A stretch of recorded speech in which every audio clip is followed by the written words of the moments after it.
బాగాలేదు భయ్. యాక్చువల్గా ఫస్ట్ యాక్చువల్ లాస్ట్ దాకా బోరే. Last 20 minutes. విజయ్ యాక్టింగ్ అయితే బాగుంది బ్రో. నాకు యాక్టింగ్ అయితే విజయ్ నచ్చింది. సినిమా మొత్తం మీద యాక్షన్ సీక్వెన్సెస్ బాగున్నాయి. ఓకే మూవీ అయితే. మళ్ళీ నెక్స్ట్ పార్ట్ కూడా ఉంది అనుకుంటా. దానికి లాస్ట్ లో హింట్ ఇచ్చారు. దానికి డబుల్ యాక్షన్ చేశాడు కదా. టూ క్యారెక్టర్స్ రెండు బాగున్నాయి. విలన్ గా అయితే మస్తు చేశాడు.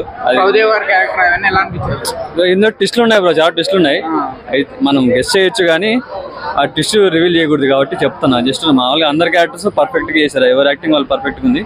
అలాగే సినిమా ఓవరాల్ గా అయితే రీజనబుల్ గా అనిపించింది అంతే. నాట్ సూపర్ హిట్ అని చెప్పాను. చాలా ల్యాగ్ ఉన్నాయి కొన్ని చోట్ల, కొంచెం అక్కడక్కడ ల్యాగ్స్ ఉన్నాయి.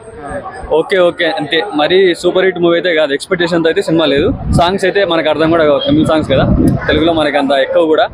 ఒక సాంగ్ ఒకటి ఫేమస్ అయింది కదా, డాన్స్ స్టెప్ చేసింది. అదొకటి కొంచెం డాన్స్ కోసం చూడాల్సింది అంతే, అందుకంటే లేదు. పర్లేదు bro, not bad. Okay fine. అంటే మరీ లాగ్ అయిపోయింది అంటున్నారు. లాగ్ అయితే ఉంది, అలా లేదు. We are the real codes actually. Okay, అంటే విజయ్ గారి యాక్టింగ్ విజువల్స్ ఎలా ఉంది? ఫైన్ బ్రో, బాగానే ఉంది, అట్లా ఏం లేదు. దట్స్ గుడ్, చూడొచ్చు.